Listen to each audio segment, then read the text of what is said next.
dans ce nouveau rendez-vous de la métropole. Regardez, nous allons parler de ça, la semaine digitale. Nous sommes au hangar 14 à Bordeaux, au salon de l'innovation. L'occasion de découvrir ce qui sera notre futur, certainement très proche. Et qui de mieux que le responsable de cette semaine digitale pour en savoir davantage, Antoine Bidegain, la semaine digitale, concrètement, qu'est-ce que c'est ? La semaine digitale, c'est un melting pot, c'est un chaudron avec beaucoup d'énergie créative qui se regroupe pendant quelques jours pour à la fois réaliser des choses qui étaient parfois en train d'incuber, montrer des réalisations, partager des espoirs et découvrir et apprendre. Il y a donc un public large et varié, aussi bien les professionnels de la profession que le grand public. Absolument. La semaine digitale, elle a pour ambition d'embrasser tout ce que le numérique aujourd'hui représente, c'est-à-dire notre vie personnelle, ce qui dans la vie des familles, des enfants change et à grande vitesse, et ce qui change aussi dans le monde des entreprises avec la French Tech. C'est aussi dans ce village de l'innovation beaucoup d'étudiants, vous le disiez, des étudiants qui viennent montrer des réalisations, qui viennent parfois se faire tenter par leurs camarades parce que tout est possible avec le numérique. Et c'est important aussi parce que Bordeaux Métropole, en matière de numérique, de digital aussi, est quand même une métropole bien placée au niveau national. Elle a, vous savez, reçu le label French Tech pour les 3 derniers d'entre nous qui l'ignoreraient. Et puis, elle a également, de façon plus continue et souterraine, un travail qui se fait avec tous ces acteurs-là. Il y a une mobilisation, en quelque sorte, pour l'innovation. Donc, ce qui est absolument hallucinant, c'est, allez, on a un petit aperçu de ce qui sera notre vie demain, après-demain.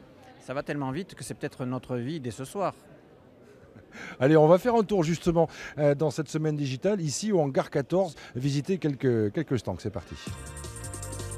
Et parmi les très nombreux stands que l'on peut trouver ici, il y a une sorte de maison reconstituée. On parle beaucoup de domotique. Démonstration à la clé avec donc le stand de Orange. Et vous, Thierry Lecoq, bonjour, merci de nous accueillir. Alors là, donc c'est un petit peu la maison quoi, de demain, d'après-demain, ça existe déjà ? C'est un appartement connecté d'environ 100 mètres carrés où on essaye de pouvoir montrer toutes les utilisations, tous les usages de la fibre dans un appartement. Alors justement, tiens, on va commencer par un premier élément. C'est loin d'être un gadget. Regardez d'ailleurs, il a pas mal de succès. C'est ça, c'est une table connectée. Donc c'est une table basse, classique, qu'on pourra retrouver dans son salon. Alors qu'est-ce qu'on peut faire avec ça ?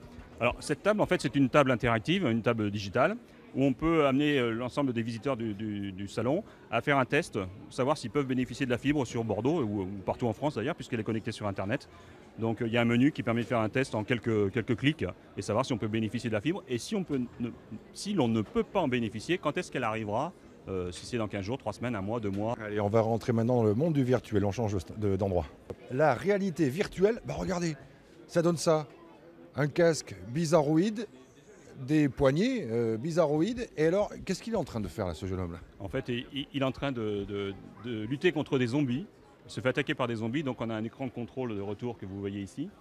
Et lui, il est vraiment en immersion totale dans ce jeu. Alors il y a des jeux beaucoup moins violents, je vous rassure tout de suite. On peut se retrouver en immersion dans un monde sous-marin avec des baleines, des raimentas qui passent autour. Là, on est plutôt sur un jeu qui correspond à cette tranche d'âge, je crois. Et donc, ouais, il attend, il va se faire attaquer.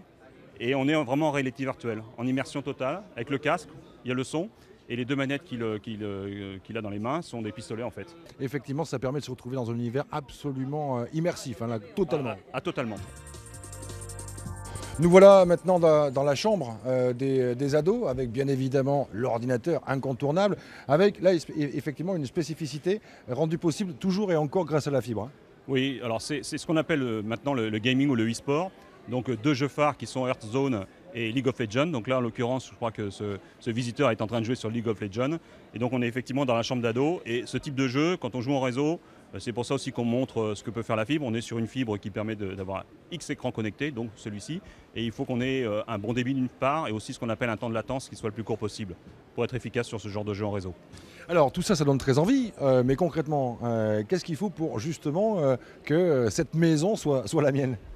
Alors il faut la fibre. Il faut la fibre. Voilà. Et vous faites bien d'en parler puisque je crois que c'est la semaine dernière où le maire de Bordeaux, Alain Juppé, a signé une convention avec notre président, directeur général Stéphane Richard, ou une convention pour accélérer justement le déploiement de la fibre.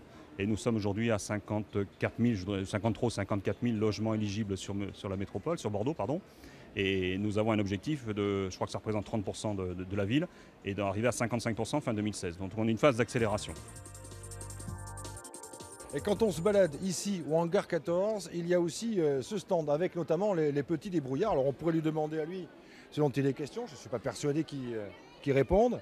On va peut-être se tourner vers effectivement un membre des petits débrouillards. Concrètement ici, c'est expliquer vraiment aux plus jeunes tout ce qui est l'univers, qui sera le leur plus tard, du numérique, du digital, etc. Exactement, ici on est sur l'espace bidouillé, c'est-à-dire on est là pour apprendre en expérimentant soi-même. Donc on a plusieurs parties, la partie numérique de programmation directe ou la partie de soudure un peu plus concrète. On va terminer par un stand, celui qui vous accroche le plus, parce que j'ai vu par exemple, alors moi ça m'accroche à moi, mais il y a un système d'impression 3D. Là voilà, l'imprimante 3D, très impressionnant, on en parle beaucoup. Ça, c'est pas impossible que d'ici 5 ou 10 ans, on en ait quasiment tous une chez nous. Hein. Bah oui, pratiquement oui, c'est hyper pratique pour prototyper ou pour imprimer toutes sortes de choses. C'est vachement pratique. Ben voilà, tout simplement, cette machine a un logiciel qui lui explique exactement ce qu'elle doit graver et ça permet de faire de l'impression 3D. Voilà ce que ça donne. Et pourquoi pas, un jour, en impression 3D, les rendez-vous de la métropole, pourquoi pas.